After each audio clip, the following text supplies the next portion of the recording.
2013 সালের হেফাজতে সে আন্দোলনের পর এই মাঠে বসে 2 ঘন্টা মাওলানা মামুনুল সাহেবের বয়ান শুনেছে। সোশ্যাল মিডিয়া না থাকতো বা print media, electronic media totally না থাকতো, তাহলে ট্রান্সজেন্ডার দেশে কেমনে ঢুকাতো, ঘরে ঘরে সমকামিতা কেমনে ছড়াতো, তখন কিভাবে আমাদের গ্রামের মানুষগুলোও খারাপ বানাতো।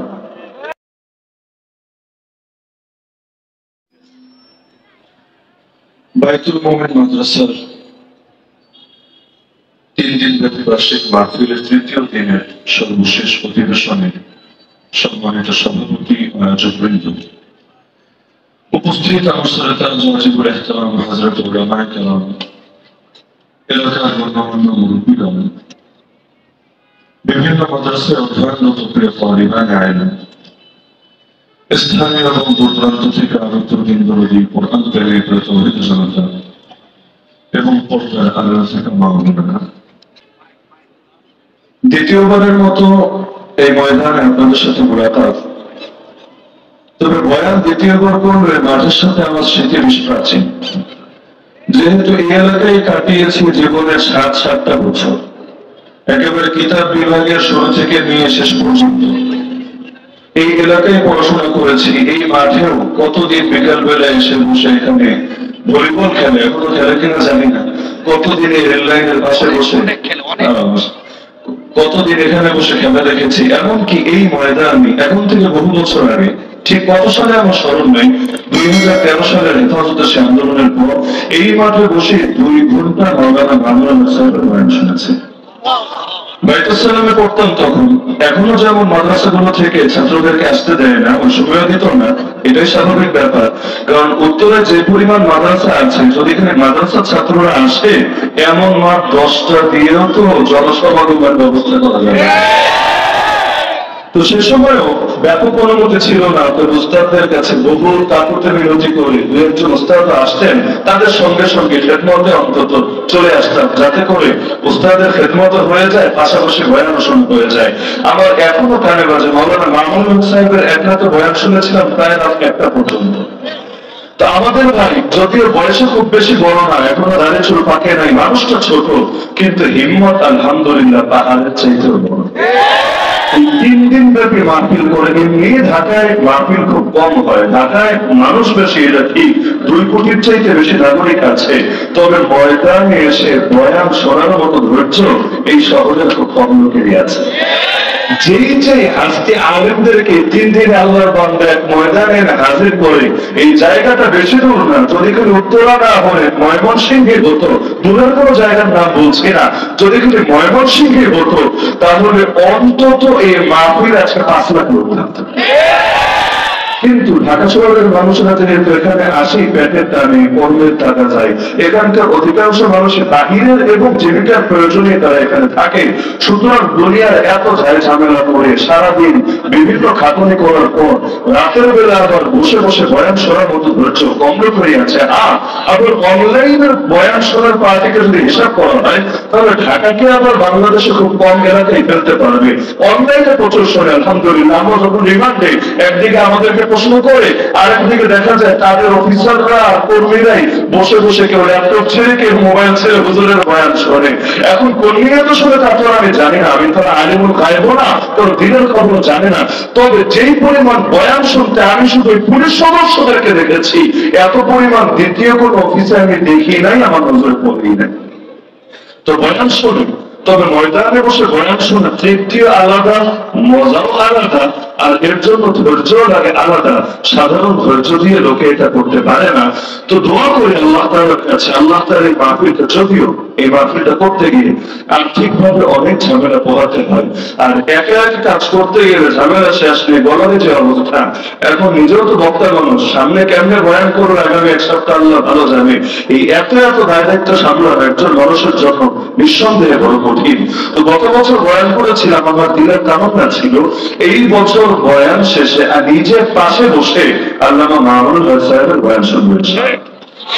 স্বপ্ন তো ছিল, ইচ্ছা তো ছিল, বছর একটা ঠিকই চলে গেল, কিন্তু এখনো আমাদের সেই শেখুল হাদিস এগুলো শেখুল হাদিসকে ফিরে পাওয়া হলো না। স্বপ্ন তো বারবার জাগে, বিভিন্ন গ্রিন সিগন্যাল বারবার মেনে, কিন্তু আল্লাহ ভালো জানে কবে আমরা এই সিংহকে আবার মুক্ত জীবনে দেখবো। তবে এবারও আমি আশাটা ব্যক্ত করে যাচ্ছি সকলের সামনে, ইনশাআল্লাহ আগামী বছর এই ময়দান, এই শেষ দিনে আমরা তার বয়ান শুনবো।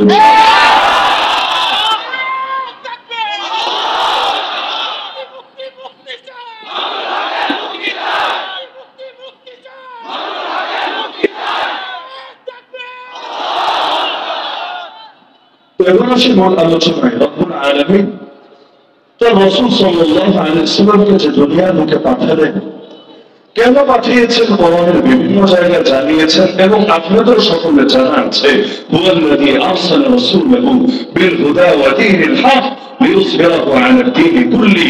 তিনি সেই আল্লাহ যিনি তার রাসূলকে পাঠিয়েছেন হেদায়েত দিয়ে এবং দ্বীনে হক দিয়ে। উদ্দেশ্য হলো সেই রাসূল দুনিয়ার বুকে এসে ইসলামকে বিজয়ী করবেন বাকি সকল দ্বীনের উপরে। সেই দ্বীন ধর্মের নামে হোক, সেই দ্বীন কোন নাম ছাড়া হোক, সেই দ্বীন যে কোনো মতবাদ হোক, জাহেলিয়াত হোক, দুনিয়ার সব দ্বীনকে বানাবে মুর্দা, একমাত্র ইসলামকে করবে জিন্দা। এজন্য আল্লাহ তাআলা তার রাসূলকে পাঠালেন দুনিয়ার বুকে। এমনকি আল্লাহ রাসূল নিজেই বলেন উমিরতু আন উকাতিলান নাস হাত্তা ইয়াশহাদু আন লা ইলাহা ইল্লাল্লাহ। আমাকে আদেশ দেওয়া হয়েছে দুনিয়ার অন্যান্য মানুষের বিরুদ্ধে আমার লড়াই চলবেই চলবে, যতদিন না তারা সকলে মিলে সাক্ষ্য দেবে এক আল্লাহ ছাড়া আর কোন মাবুদ নাই, না আসমানে আর না জমিনে।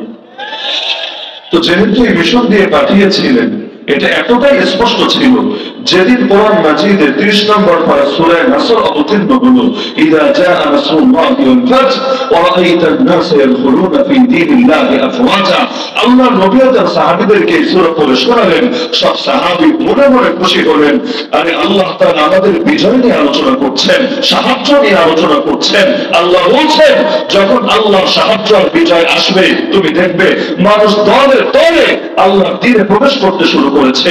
তারাও মহা খুশি, ইনশাআল্লাহ এখন ইসলামকে কে ঠেকাবে? কেউ পারবে না, বরঞ্চ মানুষ দলে দলে মুসলমান হতেই থাকবে। কিন্তু একজন মাত্র মানুষ এই তেলাওয়াত শুনে কাঁদতে শুরু করে দিলেন। সকলে অবাক, আরে এখানে কান্নার কি আছে? কেউই তো কাঁদছে না, এই মানুষটা কাঁদছে কেন? এখানে কবরের আযাবের কথাও নাই, এখানে জাহান্নামের শাস্তির কথাও নাই, এখানে বিজয়ের কথা, সাহায্যের কথা, মানুষ দলে দলে মুসলমান হবে এই কথা, তাহলে এতে কান্না করার কি আছে?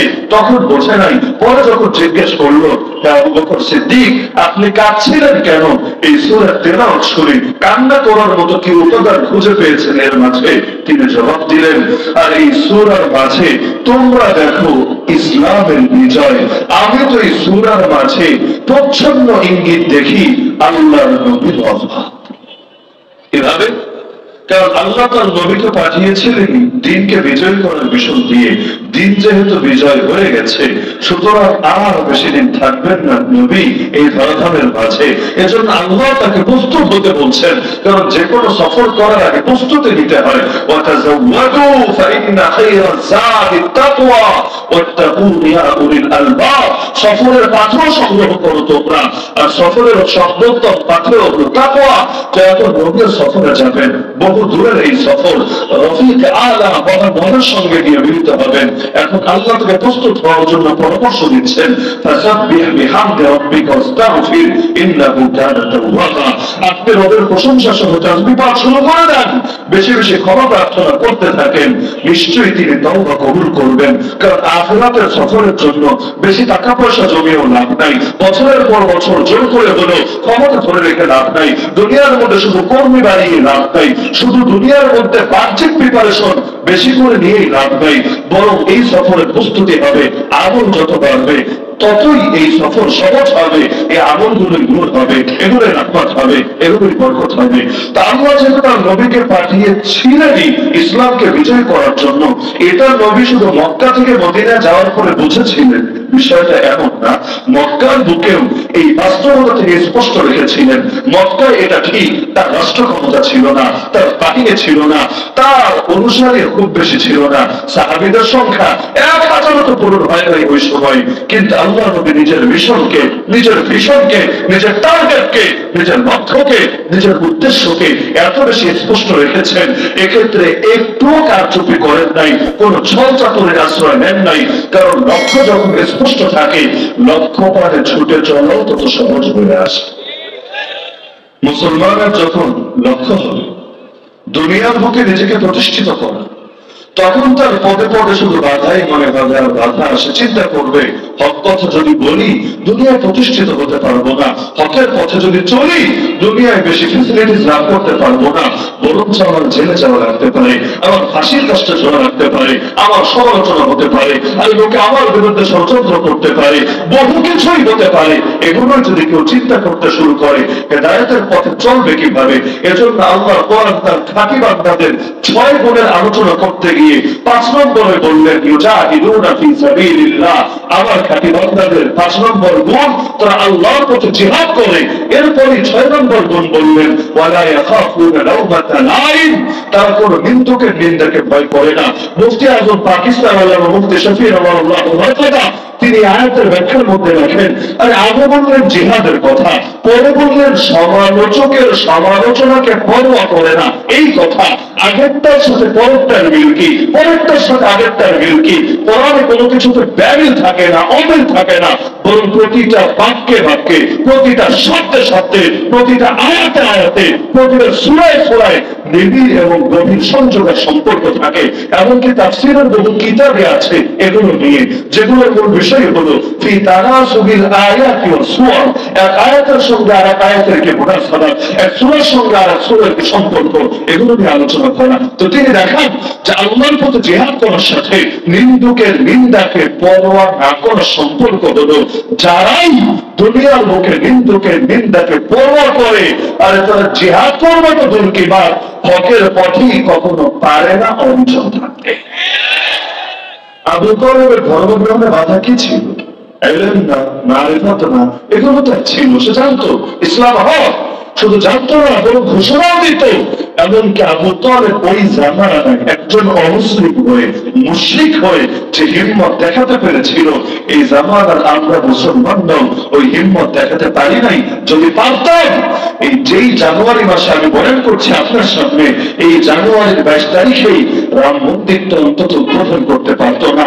আল্লাহর ঘর ভেঙে শয়তানের যে ঘর নির্মাণ করেছে, এটা উদ্বোধন করে দুনিয়ার 200 কোটি মুসলমানের করে যায় রক্তক্ষরণ ঘটাতে পারতো না। ওরা বুঝে ফেলেছে মুসলমান সংখ্যায় 313 না, 200 কোটি থাকলে কি হবে, এরা আমাদের কিছুই আর করতে পারবে না। কিন্তু আবু তালেব তার জামানায় কুরাইশ নেতাদেরকে চ্যালেঞ্জ দিয়ে বলেছিল, সব কুরাইশরা, আমি যতদিন জিন্দা আছি তোরা মুহাম্মদের ধারে কাছেও বসতে পারবি না। যদি মুহাম্মদ পর্যন্ত যেতে হয় আমার লাশের উপর পাড়া দিয়ে যেতে হবে। আমি সাহাবীদের কথা শোনাচ্ছি না, যে সাহাবীরা ঈমানের দাবিতে বলেছিলেন, হে নবী আপনি যদি আমাদেরকে বায়তুল বিমান পর্যন্ত নিয়ে যান আমরা সেই পর্যন্ত যাব। যদি সমুদ্রে ঝাঁপ দিতে বলেন সেখানেও আমরা ঝাঁপ দেব। আমরা আপনার ডানেও আছি, বামেও আছি, সামনেও আছি, পেছনেও আছি। আমরা সেই বনী ইসরাঈলের মতো আপনাকে বলবো না, যেমনটা তারা নবী মূসাকে বলেছিল, ইযহাব আনতা রাব্বুকা ফাকাতিলা ইন্না হাহুনা কাঈদুন। তুমি যাও আর তোমার রব যাও, তোমরা গিয়ে লড়াই করো, আমরা এখানে বসে বসে তামাশা দেখবো। আমরা আপনাকে এভাবে একা ছেড়ে দেবো না, বরং আমরা আপনার চতুর্দিকে দাঁড়িয়ে মৃত্যু পর্যন্ত লড়াই চালিয়ে যাব। আমি চিন্তা করি যে বাক্য ওই জামানার এক আবু তালেব বলতে পেরেছিল, এই জামানার আর সবাই লাগবে না, অন্তত যদি 50 কোটি মুসলমান দুনিয়ার সব পার্বত্য অপশক্তির দিকে আঙ্গুল তাক করে স্পষ্ট বলে দিতে পারত, যতদিন একজন মুসলমান জিন্দা থাকবে তোরা কিছুতেই তোদের এজেন্ডা বাস্তবায়ন করতে পারবে না। তোরা যদি চাস আল আকসা ভেঙে থার্ড টেম্পল বানাবি, তোরা যদি চাস বাবরি মসজিদ ভেঙে রাম মন্দির করবি, তোরা যদি চাস আমাদের আলেম আমাদেরকে দুনিয়া থেকে নিশ্চিন্ত করবি, তোরা যদি চাস এই কাদিয়ানীদেরকে লালন পালন করে খতমে নবুয়তের উপর ছুরি চালাবি, কান খুলে শুনে পৃথিবীর সর্বশেষ মুসলমানটাকেও যারে মারতে হবে। কারণ যতদিন পর্যন্ত ভেতরে প্রাণ থাকবে, তার স্পন্দন থাকবে, যতদিন রক্ত প্রবাহিত থাকবে, আমরা কিছুতেই আপোষ করবো না তোদের সাথে। আর জীবনের শেষ রক্তবিন্দু দিয়ে হলেও লড়াই তোদের বিরুদ্ধে চালিয়ে যাব। জান দেওয়া লাগলে জান দেব, কিন্তু আল্লাহর কসম কিছুতেই ইসলামকে মুর্তা করতে দেব না।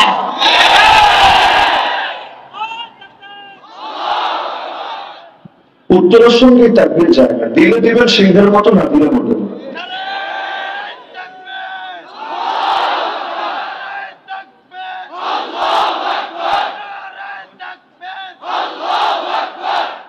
তার মানে বোঝা গেল ভেতরে বাধা আছে, তবে যে কোনো কারণে বের করতে চাচ্ছে না। Download fail, network slow. অনেক মানুষের ভিড়ে নেটওয়ার্ক অনেক সময় কম পায়, টঙ্গির মতো এলে দেখা যায়। 4G দূরের কথা 2G পর্যন্ত ঠিকঠাক পাওয়া যায় না, মানুষ বেশি তো, এজন্য নেটওয়ার্ক ধীরে ধীরে আসছে, চলে আসবে ইনশাআল্লাহ। তো যে প্রসঙ্গে বলছিলাম যে সেই জামানায় আবু তালেব যে হিম্মত দেখাতে পেরেছিল, এই জামানায় আমরা মুসলমানরা পারি না। তাহলে আমি মাঝে মধ্যে চিন্তা করি, আপনার বিবেকের কাছে আমি প্রশ্ন করি, দেখেন শুধু স্কুল কলেজের বইয়ের মধ্যেই যে কুফর, শিরক, নাস্তিকতা, অশ্লীলতার বীজ ঢুকানো হয়েছে, বিষয় শুধু এতটুকুই না। এগুলো নিয়ে গত 3 দিনে বহু আলোচনা আপনারা শুনে ফেলার কথা। যদি আমি বয়ান শুনি নাই গত 3 দিন কি হয়েছে, বাকি আমার ধারণা শুনে ফেলার কথা। ফেতনাকারী শরীফ শরীফার গল্প নিয়ে না, ফেতনাকারী ট্রান্সজেন্ডার বা বিষয় নিয়ে না। গত বছর যেমন ফেতনাকারী বান্ধব তত্ত্ব নিয়েছিল না, ফেতনা তো বহু লাইনে, কোনটা রেখে কোনটা বলবেন, বলতে বলতে পরেশান হবেন, তবুও সবগুলো কভার করতে পারবেন না। আমি স্কুল কলেজেরটা নিয়ে অত বেশি চিন্তিত না, যত বেশি আমি চিন্তিত আলিয়া মাদ্রাসা সিলেবাস নিয়ে। আরে যতই আলিয়া আর অন্য শব্দই লাগান, সরকারি মাদ্রাসা, গভর্নমেন্টের অধীনে পরিচালিত মাদ্রাসা, যেটাই বলেন, কিন্তু মাদ্রাসা তো মাদ্রাসা। আরে আগে পরে যত যাই থাকুক, তবু একটা মাদ্রাসা ন্যূনতম আদর্শ তো রাখতে হয়, ন্যূনতম আদর্শ নিয়ে মাদ্রাসা চালাতে হয়। তা আলিয়া মাদ্রাসার বইগুলো হাতে নিয়ে দেখেন না, কয়টা বইয়ের মধ্যে প্রচ্ছদের মধ্যেই ধরের ছবি, তবলার ছবি, হারমোনিয়ামের ছবি, গিটারের ছবি, খোলামেলা পোশাকের মেয়ের ছবি ঢুকানো হয়েছে। এমনকি ভেতরে ভেতরে আমি চ্যালেঞ্জ করে বলতে পারবো কত লাইনের লাইনে। আর এখানে গুণা না ফালাবে, চুক্তি করে তো পালানো রাখবে, না হলে চুপি চুপি পালায় গেলে মান ইজ্জত থাকবে না, লোকে বলবে হেরে গেছে। এখন হারাম বদনাম থেকে বাঁচার জন্য চুক্তি করে যদি যেতে পারে, মান ইজ্জতটা কোন রকম থাকে। জঙ্গির লোকে এবার চুক্তি করে কেমনে, জঙ্গির লোকে যে চুক্তি করে তো আরেকটা জঙ্গি, ও সাধারণ জঙ্গির অনেক বড় জঙ্গি, জঙ্গির লোকে তো চুক্তি হয় না। এখন হোয়াইট হাউস থেকে বিবৃতি এসেছে, ইন্টারন্যাশনাল সব মিডিয়া প্রকাশিত হয়েছে, সরি থুকু, আমরা এতদিন ভেবেছিলাম এই তালেবানরা জঙ্গি, আসলে তারা জঙ্গি না, আসলে তারা সশস্ত্র স্বাধীনতাকামী বিপ্লবী। তো বুঝবি তো 19 বছর আগে বুঝতি, এত মসজিদ বরবাদ হতো না, মাদ্রাসা বিরাট হতো না, এত গাড়ি ইজ্জত যেত না, এত লাখ লাখ মানুষকে রক্ত দেওয়া লাগতো না, আগে বুঝলি না, এখন বুঝলি কেন রে? তার মানে কি ঠেলা আমি বাবাজি ক্যান্সারের উপরে ওষুধ নাই, এটাই কি মহাসত্য? মায়ের খাওয়ার আগে বোঝা ধরে না, বাইরে খাইলে ডাউনলোড হতে কোনো বাধা থাকে না, চেলচালে ডাউনলোড হয়ে যায়। তাহলে বুঝতে হবে বাইরের ভালোই খাওয়ার আছে। এখন আল্লাহ রসুল রয়েছে, গালি দেওয়ার কারণে হামজা গিয়ে বলে এত বড় সাহস, আমি তাই ধর্ম গ্রহণ করেছি, পারলে ভালো হয়। এখন মাঝে মধ্যে বাসার চাইতে কঞ্চি বন্ধ হয়ে যায়। মূল নেতা যা করে না, ওই কঞ্চি নেতারা এসে তা করে না, ভাব দেখানো আর ফোকাসে আসার চেষ্টা করে। কেউ হতে চায় সুখ্যাত, কেউ হতে চায় কুখ্যাত। এখন সুখ্যাত করতে অনেক সাধনা লাগে, কুখ্যাত হতে কিছু লাগে না। এজন্য মিডিয়ার যুগে অনেকে এসে দেখবেন স্টেজের মধ্যে হজরতুল্লাহকে গুণগান করে। সবাইকে জানেন না যে মুহূর্তেই ভাইরাল হবে, কিচ্ছু রাখবে না। কারণ যেই মাত্র বেয়াদবি শুরু করবে, ক্যামেরা থাক না থাক, মোবাইল তো পকেটে পকেটে আছে, কে কোন ফাঁক দিয়ে ভাইরাল করে দিবে। আর এখন তো যোগী হলো লিঙ্কের যুগ, সবাই এখানে লিঙ্ক খুঁজে দেখেন না, যার কথাই সামনে আসবে কি লিঙ্ক আছে নাকি, ইনবক্স মি, বাকিটা সেখানে বোঝা যাবে। তো এখন এই দেশের মধ্যে লিঙ্ক ভাইরাল বহুত হয়, ভালো জিনিস ভাইরাল কম হয়, ওরা জানে ভাইরাল হবে, কিন্তু জীবনের তামান্নাই যদি হয় আমার পাবলিকের কাছে পরিচিত হতে হবে। কাম কইরা তো পারে না, কাম কইরা পরিচিত হয়। তা আবু জাহাল ওঠার আগেই কয়েকটা কঞ্চি উঠে হাজির, কিরা হামজা এত বড় সাহস, বেয়াদবের বাচ্চা বেয়াদব, আজকে তো একদিনকে আমাদের একদিন মারতে হাজির। কারণ আবু জাহাল তো জানে হামজা কেরা, হামজার একটা টাচ করলে এর রিপ্লাই কতটা ভয়াবহ হতে পারে, আর কেউ না জানলেও আবু জাহাল তো ভালো করেই জানে। এজন্য আবু জাহাল বলে কিছু করিস না, আরে মারিস না।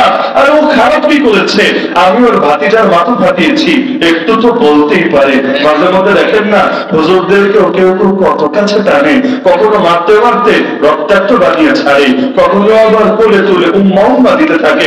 এত প্রেম আসে থেকে, এত এসকো চুয়ে চুয়ে পড়ে কিভাবে? তার মানে যেই ব্যাপারে লোকে বোঝে যে না সে নিজেকে প্রতিষ্ঠিত করে ফেলেছে, তখন আর কিচ্ছু করার থাকে না। এই মক্কাবাসী নবীরে মারতে মারতে মারতে মক্কা ছাড়তে বাধ্য করেছে, কিন্তু নবী যখন 8 বছর পর বিজয়ী বেশে মক্কায় প্রবেশ করেছে, সবাই নবীর সামনে হাজির। আর এখানে আর কি প্যান্ডেল, এর চাইতে বিশাল বড় মজমা, সব হাজির।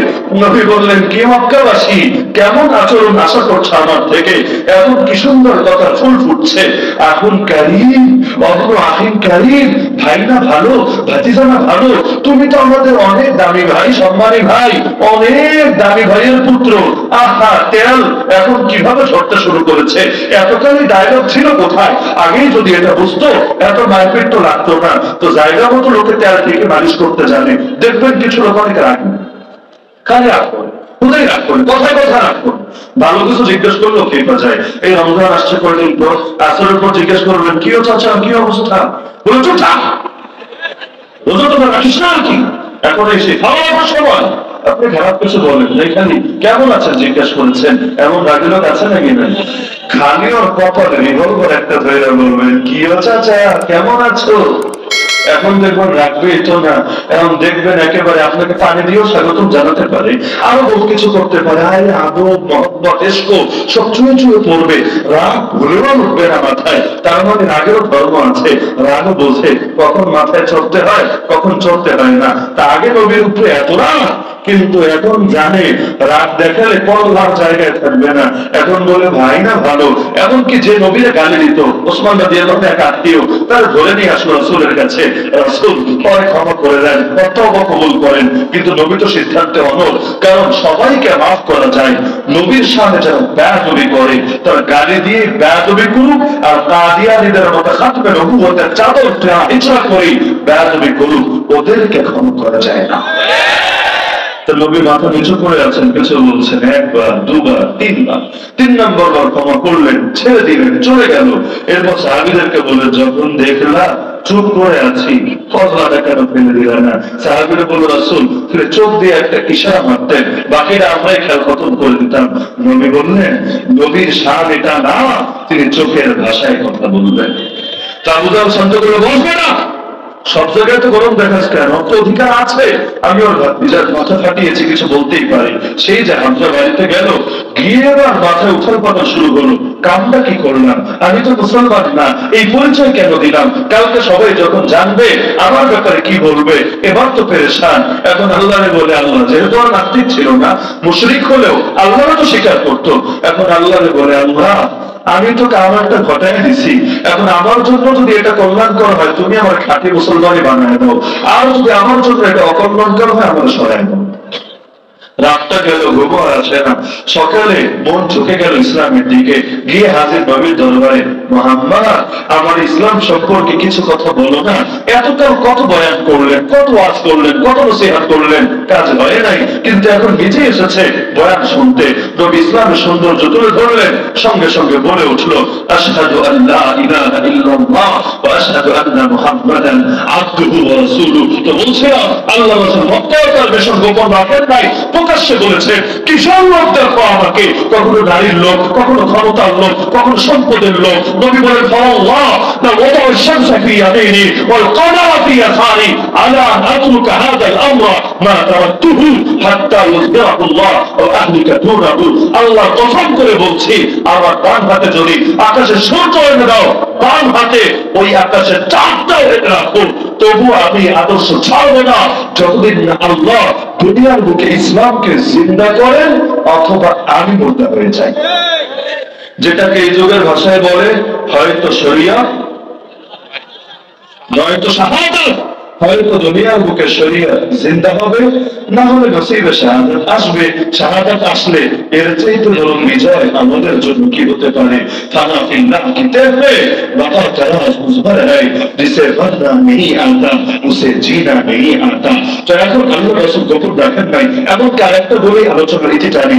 নবী একদিন তাওয়াফ করছিলেন কাবাকে, এমন সময় এক কোনায় কুরাইশ নেতারা বসা ছিল, আড্ডা মারছে। এখন একা একা যতটা কারেন্ট থাকে, পরে শয়তান এক লোকে জমা করে কারেন্ট কিন্তু এমনি যাইবে। এই কারণে দেখবেন এই জামানায় সোশ্যাল মিডিয়া এসে মানুষকে তো এক জায়গায় না জমা করেছে। আগে মানুষ ছিল আলাদা, চিটাগাংয়ের লোক চিটাগাং, সিলেটের লোক সিলেট, ঢাকার লোক ঢাকা, রাজশাহীর লোক রাজশাহী। এখন দুনিয়া জায়গাতেই থাকেন, এক জায়গায় কানেক্টেড। তো এখন ভালো করলেও অনেকের নিয়েই করা যায়, শয়তানি করলেও শয়তানিটাও ব্যাপকভাবে ছড়ায় যায়। যদি সোশ্যাল মিডিয়া না থাকতো বা print media, electronic media totally না থাকতো, তাহলে ট্রান্সজেন্ডার দেশে কেমনে ঢুকাতো, ঘরে ঘরে সমকামিতা কেমনে ছড়াতো, তখন কিভাবে আমাদের গ্রামের মানুষগুলোও খারাপ বানাতো। ট্যাবলগে বসে নবী তাওয়াফ করছেন, তো যেই কয়বার ওদের পাশ দিয়ে যাচ্ছেন নবীরা গালি দিচ্ছে, এমন নিকৃষ্ট গালি। এখন নবীরা গালি দিতেও তো বিপদ। আগেই তো বলেছিলাম মোহাম্মদ দিয়ে দিতে পারে না, গালি দেয় মোজাম্মদ মোজাম্মদ বলে, নামটাই পাল্টে দেয়। কারণ মোহাম্মদ বললে শোনানো হয়, পরের শব্দে দৌড়াম করে কিভাবে, এজন্য মোহাম্মদ বাদ দিয়ে গালি দিত। সাহাবীরা নবীরা বললো, নবী বলতেন আরে তোমাদের তো সিরিয়াস হওয়ার দরকার নাই, ওরা গালি দেয় মোজাম্মদকে, আমি হলাম মোহাম্মদ, ওরা যাকে গালি দেয় আমি সে না, আর আমি যে তাকে ওরা গালি দিতেই পারে না। তো এখন সামনাসামনি হলে তো আর নাম নেওয়ার ঝামেলা নাই, এখন নবীরা গালি দিচ্ছে আর দিচ্ছে, একবার দুবার তিনবার। আল্লাহ রাসূলের চেহারা রক্তের মতো লাল হয়ে গেল। নবী এবার ওদের দিকে ফিরে বললেন ওয়াল্লাহি লাকাদ জিতুকুম বিযাবহি, আল্লাহর কসম আমি তোদের কাছে এই বিধান নিয়ে এসেছি। অনুবাদ নাই করলাম, আল্লাহি লাকাদ জিতুকুম বিযাবহি, হাদিসে আছে গলা থেকে জায়গায় নবী ইশারা দিলেন। এটা শুনে সবাই থম হয়ে গেল, এবং তারা জানতো রাসূলের মুখ থেকে যা বের হয় গোটা দুনিয়া উল্টে যেতে পারে, সেটা ভুল হয় না। গালি আর কি দেবে, একেবারে চুপ, কেউ কিছু বলতেই পারছিল না দীর্ঘক্ষণ। পরে মুরব্বী একজন এসে পিঠে হাত বলিয়ে নবীকে ঘরে পাঠিয়েছে, মোহাম্মদ এরা তোমার আত্মীয় স্বজন, এদেরকে খারাপ কিছু বলো না। তো যেই সাহাবী এটা বর্ণনা করেছেন তিনি বলেন ওই যেই কয়টা শয়তান ওখানে বসা ছিল, আমি ওদের প্রত্যেকটাকে আল্লাহি লাকাদ রাআইতুকুম সারআ ফি কালিবি বাদরিন, আমি ওদের সব কয়টাকে চিৎপটাং হয়ে লাশ হয়ে পড়ে থাকতে দেখেছি বদরের ময়দান। তামার নবী দ্বীনের অনেক বিধান বাস্তবায়ন করেছেন পরে, কিন্তু তার মিশনারি মিশন স্টার্ট করেছেন সেই প্রথম দিন থেকেই। মক্কায় নবী আদর্শ গোপন করেন নাই, না আবু জাহেল তো খেপে কেন, গরিব মুসলমান খেপে না, নেতারা এত গায়ে পড়ে লাগে কেন? কারণ তারা জানে নবীর নামে কালেমা পড়লে নেতা আসলে কে হবে। ইসলাম এসেছে দুনিয়ায় নেতৃত্ব কায়েম করতে, নাকি সারা জীবন নেতাদের পা চাপতে? এটা দুনিয়ার কেউ জানুক বা না জানুক, তারা তো ভালো করে জানে ইসলাম মানে শান্তি। যেখানে কায়েম হয় সেখানে শান্তি কায়েম হয়, যেখান থেকে মাইনাস হয় ওখান থেকে শান্তিও মাইনাস হয়। কিন্তু নবী সেই ইসলাম কায়েম করেছিলেন কিভাবে? নবীর তরিকাই তো আমাদের তরিকা, নবীর খুলাফায়ে রাশিদিনের আদর্শই তো আমাদের আদর্শ। তো কায়েম করেছিলেন কিভাবে এটা বলতে চাইলে লম্বা টাইম লাগবে। তবে এই গভীর রাতে আর বেশি কষ্ট দিতে চাচ্ছি না আপনাদেরকে, মূল পয়েন্টটা আমি শুধু ধরিয়ে দিলাম যে নবীর জীবনের মূল বিষয়ই হলো ইসলামকে বিজয়ী করা, ইসলামকে জিন্দা করা। সেই নবীর ওয়ারিস যেহেতু আমরা, সেই নবীরই উম্মত যেহেতু আমরা, সুতরাং আমাদের জীবনের লক্ষ্য হবে এটা, উদ্দেশ্য হবে এটা, মিশনের বিষয় হবে এটা। দুনিয়ার বুকে আমাদের রক্তের বিনিময় হলেও ইসলামকে জিন্দা করে যাবই যাবো ইনশাআল্লাহ। আল্লাহ সবাইকে তৌফিক দান করুন। আগামীতে কখনো সুযোগ হলে আল্লাহ রাসূল কিভাবে কায়েম করেছিলেন, কিভাবে কায়েম করা উচিত, কোন তরিকায় গেলে বরকত পাবেন, কোন তরিকায় গেলে বরকত হারাবেন, এগুলো নিয়ে ইনশাআল্লাহ আলোচনা হবে। আল্লাহ তাআলা আমাদের সবাইকে তার সন্তুষ্টির পথে পরিচালিত হওয়ার তৌফিক দান করুন। আমি অবাক হয়ে গেলাম, আরে এই নওজোয়ানটাই কে, আর পেছনে পেছনে ছুটতে থাকা লোকটাই কে? কারণ লোকটা আপনাদেরকেও বলতে সাবধান সাবধান, এ হচ্ছে আমার আপন ভাতিজা, তোমরা কেউ তার দাওয়াত সিরিয়াস দিও না, ও পাগল, মানসিক রোগী, ওর মাথায় সমস্যা আছে, সুতরাং ওর কথায় তোমরা এত প্রভাবিত হয়েও না। আমি জিজ্ঞেস করলাম মানুষদেরকে, কে এগুলো? বলল যে নওজোয়ান দাওয়াত দিচ্ছে সে আব্দুল্লাহর পুত্র মুহাম্মদ, আর পেছনে এসে যে তাকে মারছে, গালি দিচ্ছে, থুতু ছুটছে, তার বিরুদ্ধে প্রপাগান্ডা চালাচ্ছে, সে আর কেউ না, তার রক্তের আত্মীয় আপন চাচা আবু লাহাব। এমনকি ওরা মারতে মারতে মারতে নবীর নেতা বানিয়ে দিচ্ছে। কিভাবে? কখনো ক্ষতি করতে গিয়ে হিতে বিপরীত হয়, অন্যের জন্য যে গর্ত করে সেই গর্তে নিজেই গিয়ে পড়ে। ওরা নবীর বিরুদ্ধে লোক দাঁড় করিয়ে দিয়েছে একেবারে রাস্তায় রাস্তায়, যে যেই আসবে বাইরে থেকে, মক্কা যেহেতু অনেকে আসে হজ করতে, ওমরা করতে, তো যেই আসবে বাইরে থেকে তার কানেই দিবা মক্কায় একটা পাগল আছে, একটা জাদুঘর আছে, ওর কাছে যেও না, তোমাদেরকে পাগল বানিয়ে দেবে, জাদু করে ফ্যামিলি থেকে আলাদা করে ফেলবে, তোমরা তখন বিচ্ছিন্নতাবাদী হয়ে যাবে। এখন এই স্লোগান চারদিকে দিতে লাগলো, মানুষ তো পেরেশান, কিরে পাগল কত গেল আর কত গেল। কোন পাগলকে নিয়ে লোকদের মধ্যে এত বেশি সিরিয়াসনেস ভাব তো দেখি নাই। কি হয়েছে এই পাগলকে নিয়ে সবাই এত উঠে পড়ে লেগেছে কেন? আরে তার মানে পাগল ভিআইপি পাগল, স্পেশাল পাগল, তার মধ্যে আলাদা বিশেষত্ব আছে। তো যেহেতু আসলামে মক্কায় একটা আনকমন জিনিসটা দেখেই যাই, বাড়িতে গিয়ে গল্প করা যাবে। এখন যেই যায় দেখতে সেই ফিরে আসে ভক্ত হয়ে। এমনকি হামজা রাদিয়াল্লাহু আনহু মুসলমান হয়েছিলেন কিভাবে? আল্লাহর নবী সরাসরি দাওয়াতে অথবা অন্য কোন সাহাবী ডাইরেক্ট উপস্থিত করবে মেহনতে না, নবী হেঁটে যাচ্ছিলেন একদিন বিকাল বেলায়, আবু জাহল এসে নবীকে গালি দিতে লাগলো, গায়ে পড়ে লাগলো। কারণ আবু তালেব নাই, খাদিজা রাদিয়াল্লাহু আনহা নাই, এদিকে হামজা তখন এলাকায় নাই, গেছে শিকারে, এটাই তো সুযোগ, নবীর পাশে কোনো সাহাবীও নাই, গায়ে পড়ে নবীকে গালি দিতে লাগলো। তো বাংলায় তো বলে এক হাতে তালি বাজে না, তবে আবু জাহলের হাতটা ছিল আবার বিশেষ হাত, ওর এক হাতেই তালি বাজতো। অনেক মানুষ থাকে না বিশেষ বিশেষ কাজ করে, দেখবেন কান নাড়ায় দেখায়, কেমনি এমনি এমনি বসে আছে কিন্তু কান নড়ছে, এরকম পাবলিক আছে নাকি নাই? তা আনকমন কাজ করার মতো লোক আছে। তা আবু জাহলের হাতটা ছিল এমন ভিআইপি হাত, ও এক হাতে মারলেও তালি বাজতো। বলবেন কিভাবে? সুমাইয়া রাদিয়াল্লাহু আনহা ইসলামের প্রথম শহীদ হয়েছিলেন কিভাবে? সুমাইয়া রাদিয়াল্লাহু আনহা গিয়ে কি আবু জাহলের সঙ্গে এক জেলে গেছে, ঝগড়ায় কেটেছে, রক্তারক্তি সংঘর্ষে কেটেছে? কিছুই না। বয়স্ক এক মহিলা, বৃদ্ধ এক সাহাবী, যার সন্তান তখন যুবক, আবু জাহল তারে দেখে রেগে ক্ষোভে ফেটে পড়ে বলল, টিটকারি মারতে শুরু করলো। এখন এইটা বলে তোইটা বলে, বাজে বাজে মন্তব্য করে, তিনি কোন রিপ্লাই দিচ্ছেন না, একদম চুপ। আবু জাহল সহ্য হচ্ছে না, কিরে বেড়ি তুই চুপ কেন? হাতে থাকা বর্ষাটা নিয়ে তার লজ্জাস্থানে এমন জোরে আঘাত করলো, ও জায়গায় তরপাতে তরপাতে তরপাতে সেখানেই শহীদ হয়ে গেল। নবীনও গালি দিচ্ছে, নবীকে আর গালির জবাবে গালি দিবেন? ভদ্র মানুষ হলে বিপদ রে ভাই। দুনিয়া যদি গালি খান, যত পিস ভাত খান নাই অত বেশি গালিও যদি খান, কিচ্ছু বলার নাই, চুপচাপ গালি খেয়ে যেতে হবে। ভদ্রলোক হওয়ার কিছু সমস্যাই দুনিয়া আছে। আপনার যদি কোনো ইতরের লোকে ফাইট লাগে, আপনি জিততে পারবেন না। কেন জানেন? ও যেটা বলবে আপনি ওর এটা জবাব দিতে পারবেন না। আপনি বলবেন ভদ্র ভাষায়, ভদ্র ভাষায় বললে তো ওর কথার প্রতি উত্তর হবে না, ও তো বলবে কাঁচা বাংলায়, যেটা আমার পক্ষে এই মাইকে উচ্চারণ করা সম্ভব না। তো এখন সমান জিনিস দিয়ে না কাটাকাটি করা লাগে। এখন আপনি লাঠি দিয়ে কিভাবে মোকাবেলা করবেন তরবারি, তো দিবে কাঁচা গালি, আপনার কিচ্ছু করার নাই, চুপচাপ খাওয়াই রাখবে আর কবির কবিতা সর্বোচ্চ স্মরণ করবেন। ওয়ালাকাদ আমুরু আলাল লাযীনা ইয়াসুবুনি ফামাদাইতু সাম্মাতা কুলতু লা ইয়ানি। আমি কখনো হিন্দুকের পাশ দিয়ে হেঁটে যাই যে আমাকে গালি দেয়, কিন্তু যখন পাশ দিয়ে যাই মনে মনে বলি আমার দেয় নাই, মনে হয় অন্য কাউকে দিয়েছে, অন্য কারো গায়ে গিয়ে পড়েছে।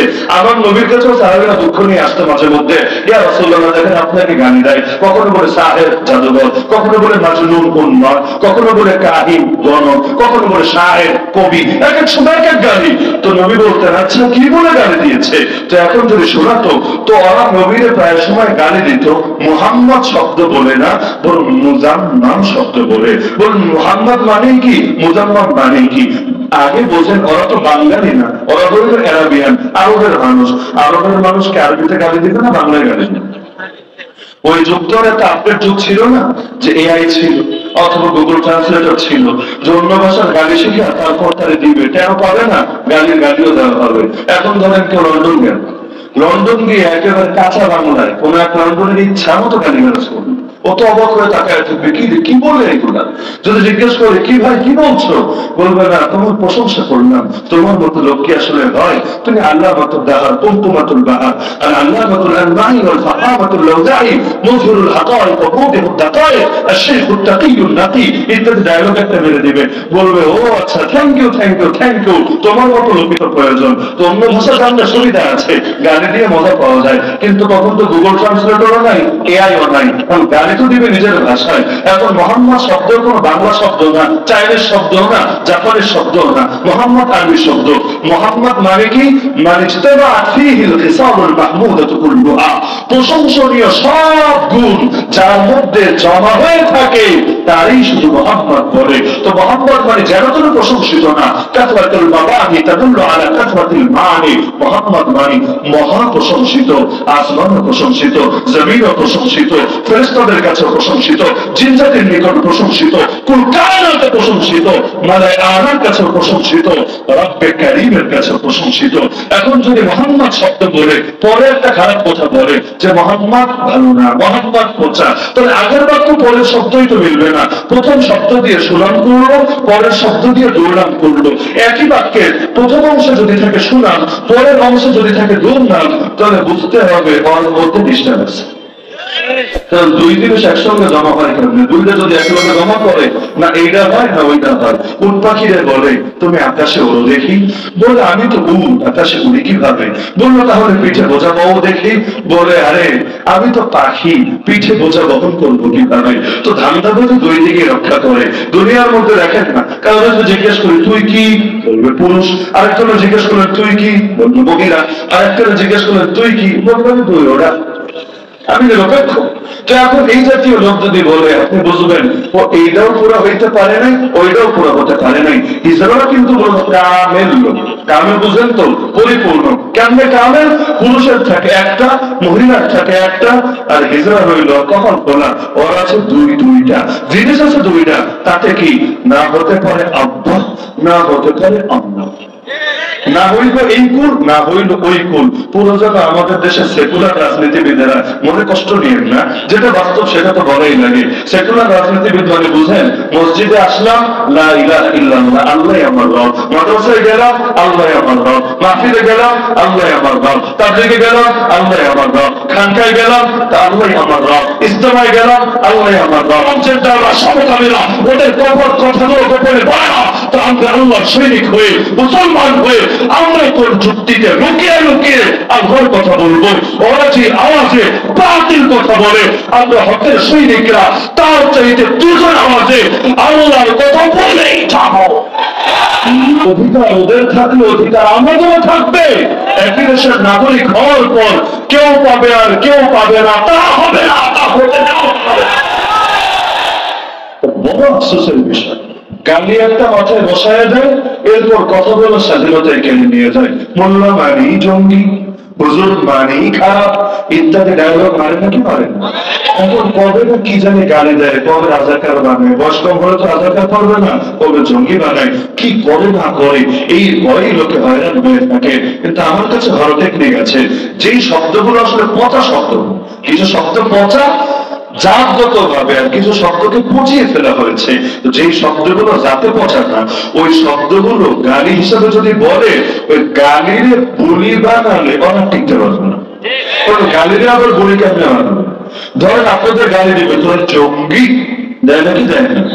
এখন যদি এই দেশের প্রতিটা মানুষ নিজের নামের সাথে লিখতে থাকে আর মুখ দিয়ে বলতে থাকে, যদি আল্লাহর জমিন আল্লাহর হক কথা বলা তোদের চোখে জঙ্গিবাদ হয়, যদি দ্বীনের পথে চলা তোদের চোখে জঙ্গিবাদ হয়, যদি কোরআন এবং হাদিসের আদর্শ জাতির সামনে তুলে ধরা তোদের চোখে জঙ্গিবাদ হয়, এমনকি জিহাদের এই মজলুম ফরজ বিধান যদি তোদের চোখে জঙ্গিবাদ হয়, আল্লাহ সাক্ষী, তোরাও সাক্ষী থাক, আমরা জঙ্গিবাদে গালি শুনতে রাজি আছি, তো গালির ভয়ে ইসলামের ফরজ বিধান ছাড়তে রাজি না।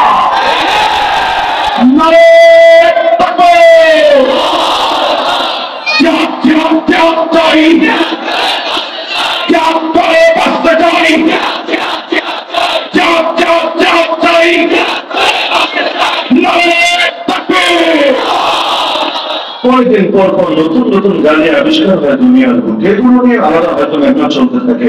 আমাদের আকাবিরদেরকে একসময় খারেজি বলা হতো, ওই একেবারে বানাকোট আন্দোলন থেকে গাড়ি দেওয়া শুরু হয়েছে। সৈয়দ আহমদ শহীদের খারেজি, এরপর যারা যারা এসেছে সব হলো খারেজি। এমনকি এখন আমি যে রাজবাড়ি থাকি, রাজবাড়িতে বেদাতিরা, এখানে তো ম্যাক্সিমামে বেদাতি, কেউ কোনোদিন গেলে দেখে এসেছেন যে সেখানে কওমি মাদ্রাসারই দুই নামে ডাকে, এখন ওয়াহাবি মাদ্রাসা আর এখন খারেজি মাদ্রাসা। শোনেন নাই তো জীবনে আপনারা? তো গান্ধী একেবারে আকাবিরের জামানা থেকে কেন তোরা ব্রিটিশের বিরুদ্ধে জিহাদ করলি এজন্য খারেজি, ভিন্ন কোনো ব্যাখ্যা নেই। কেন আমাদের আকাবির ওলামাদের ওপর কবিরা গুনাহ করলে কবিরা গুনাহগারকে কবে কাফের মনে করেছে? খারেজির কিছু আলামত তো আছে নাকি? খারেজি শব্দটা আসমান থেকে জমিন থেকে কিভাবে আসলো? আরে খারেজি শব্দটা তো আবিষ্কারই হয়েছে ওই লোকদেরকে বোঝানোর জন্য যাদের কিছু গুণ ছিল, বৈশিষ্ট্য ছিল। এক নম্বর গুণ, কেউ কবিরা গুনাহ করলে তারে কাফের বলতো। এমনকি মুসলমানদের জামাত থেকে আলাদা হয়ে আমিরুল মুমিনের বিরুদ্ধে পর্যন্ত বিদ্রোহ করতো। যে খারেজি আলী রাদিয়াল্লাহুকে হত্যা করেছিল, ওকে গ্রেফতার করে ওকে জিজ্ঞাসা করা হয়েছিল, কাতালতা আমিরুল মুমিনিন, প্রশ্ন, কাতালতা আমিরুল মুমিনিন, তুই বিশ্বাসীদের নেতা আমিরুল মুমিনিনকে হত্যা করে ফেললি? সে জবাব দিয়েছে, না, বল কাতালতু আমিরুল মুরতাদিন, না, আমি মুরতাদদের ধর্মত্যাগীদের নেতাকে হত্যা করেছি। না, তো খারেজিদের আলামত কিতাব থেকে পড়েন। এরপর সৈয়দ আহমদ শহীদের সাথে মিলান, কাসেম নানতুবির সাথে মিলান, শাইখুল হিন্দের সাথে মিলান, হুসাইন আহমদ বারাবের সাথে মিলান, আহমদ আলী লাহোরের সাথে মিলান, থানবীর সাথে মিলান, কাশ্মীরের সাথে মিলান, রাহিমাহুল্লাহ রহমাতুল ওয়াসিয়া। কোন জায়গায় মিল পাওয়া যায় বলেন? কিন্তু ওটা মেলা লাগবে না। কেন তারা জিহাদ করেছে, জিহাদে নেতৃত্ব দিয়েছে, সির্ফ এই কারণে তাদেরকে খারেজি আর ওয়াহাবি বলে দাবি দেওয়া হয়েছে। এখন যেই কথাগুলো ছিল মুসলমানদের শাসককে মানার ব্যাপারে, মুসলমানদের আমিরের মানা লাগবেই লাগবে, বৈধ বিষয়ে এমন ভাবে মানতে হবে, সে যদি আমার উপর জুলুম করে, আমার পিঠে চাপা তুলে নেয়, তবুও সামগ্রিক কল্যাণের খাতিরে তাকে মানতে হবে। এগুলো নিয়ে প্রয়োগ করেছে ওই তাগুত শাসকের বিরুদ্ধে, যেগুলো ব্রিটিশদের অধীনে শাসন করেছিল এই দেশ। এখন জিনিস নিল কোথায় আর প্রয়োগ করলো কোথায়? নাউযুবিল্লাহি মিন যালিক। বাংলাদেশের এক হাইব্রিড শায়েখ আছে, আমি নাম নাই বলি, তিরমিজি শরীফের মধ্যে অনেক জায়গায় আহমদ হাদিস শব্দটা পাবেন, ওয়া আলাইহি আমালু আহলিল হাদিস। একেবারে অতীতের বহু ইমামের বাক্যে আহলিল হাদিস শব্দ পাবেন। আহলে হাদিস মানে মুহাদ্দিস। আহলে হাদিস মানে কি? আহলে হাদিস মানে কি? কিন্তু অতীতের হাজার বছর আগের কিতাব থেকে আহলুল হাদিস শব্দ দিয়ে তারা বলে, দেখো কুতুবে সিত্তা, সিয়াসিত্তার মধ্যে আমাদের নাম আছে, অতীতের ইমামদের বাক্যে আমাদের নাম আছে। অথচ তারা বললো কার কথা? এরা গিয়া প্রয়োগ করলো কার উপরে? আরে কই আব্বাস, কই গাব্বাস, মিলটা কোথায়?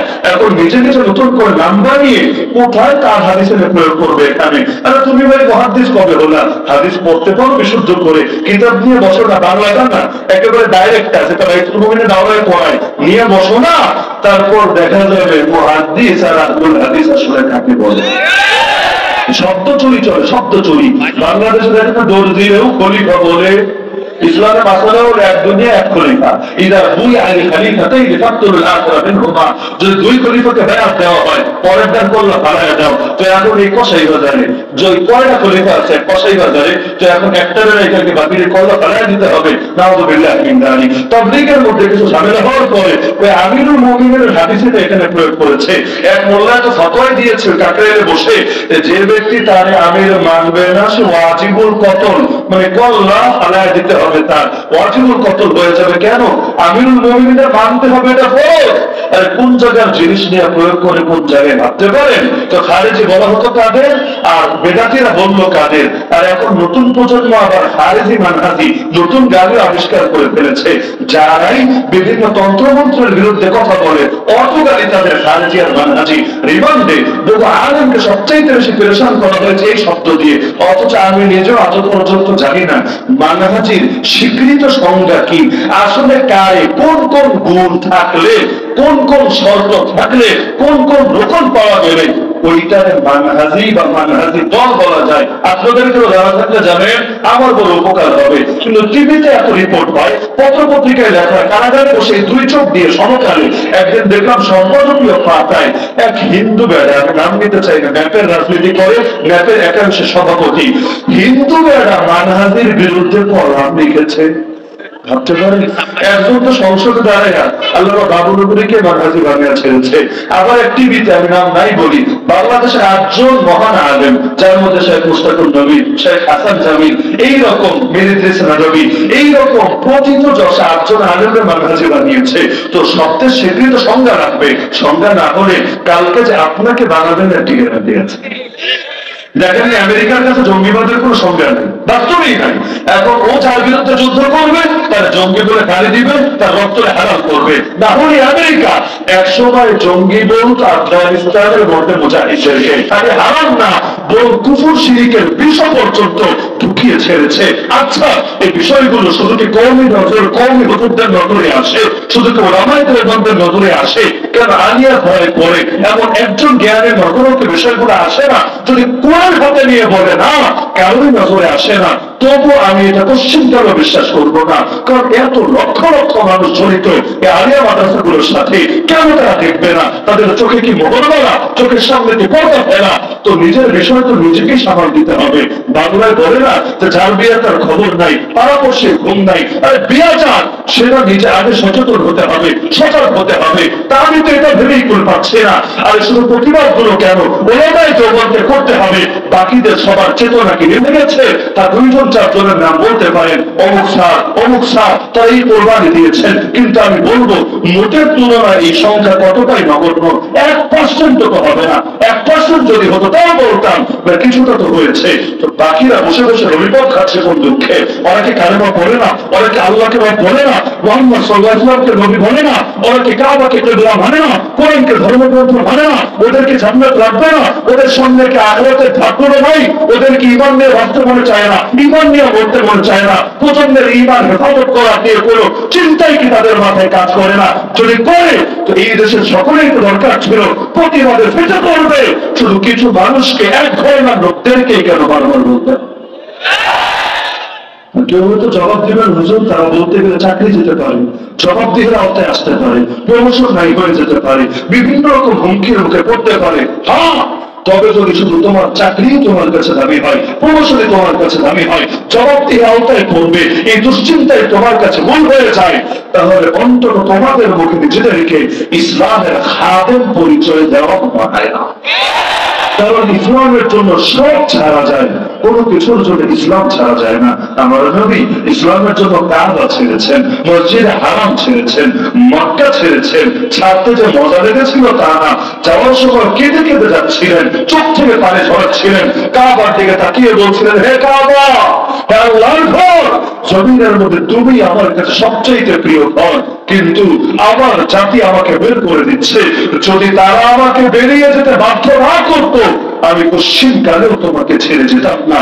কষ্ট লাগছে, চোখ বেয়ে পানি গড়িয়ে পড়ছে, তবু হাল ছেড়ে দিচ্ছে না, তবু আপোষের পথ বেছে দিচ্ছে না, তবু কাবাকে প্রায়োরিটি দিতে গিয়ে ইসলামকে জবানজলি দিচ্ছে না। তো মুসলমান তো সে যে দ্বীনের জন্য সব ছাড়তে পারে, কোন কিছুর জন্য দ্বীন ছাড়তে পারে না। দরকার সবাই মিলে যদি প্রতিবাদ করে, আমাকে এটাই বুঝে কয়জনকে ধরবে, কয়জনকে রাখবে, কয়জনকে গ্রেফতার করবে, কয়জনকে জবাবদিহির আওতায় আনবে? পাকিস্তানে মুসলমানরা আন্দোলন করে কাদিয়ানীদেরকে কাফের ঘোষণা করিয়েছিল কিভাবে? এখন আবার বললেন না পাকিস্তান দিয়ে দলিল কেন দিবেন? ও পৃথিবীতে আরো বহু দেশ তো আছে, আরো বহু দেশের ইতিহাস আপনি পড়ে দেন না। এই দেশে যদি দলিল হিসাবে জগতের বহু মানুষের কথা টানা যেতে পারে, তো দলিল হিসাবে তাদের ধর্মীয় কোন উদাহরণ টানা যেতে পারে। কারণ পাকিস্তানের খেলোয়াড়রা মিরপুরে এসে খেললে চেতনা যায় না, তো তাদের আনন্দের কথাকে দলিল হিসাবে টানলে কেন চেতনা যাবে? তারা যে আন্দোলন করেছিল, আন্দোলন নেমেছিল এভাবে কাপড়ের কাপড় গায়ে দিয়ে সকলের রাস্তায় নেমে পড়েছে, মারবা মারো, কত বুলেট আছে, মারতে থাকো। তো তোমরাও তো কারো বাবা, তোমরাও তো কারো ভাই, তোমরাও তো কারো সন্তান, তোমরাও তো কালেমা পড়ো, তোমরাও তো নিজেদেরকে মুসলমান বলে পরিচয় দাও। ঠিক আছে, কত মারতে পারো মারো। ওই কাবিল আর হাবিলের লড়াইয়ের ক্ষেত্রে হাবিল যেভাবে কাবিলকে বলেছিল, ভাই আমার তুমি যদি আমাকে মারার জন্য তোমার হাত আমার দিকে প্রসারিত করো, শোনো, মা আনা আমি কিন্তু আমার হাত তোমার দিকে প্রসারিত করবো না, কারণ তুমি ভাই আমার। ইন্নী আখাফুল্লাহ রব্বুল আলামিন, আমি রব্বুল আলামিন আল্লাহকে ভয় করি।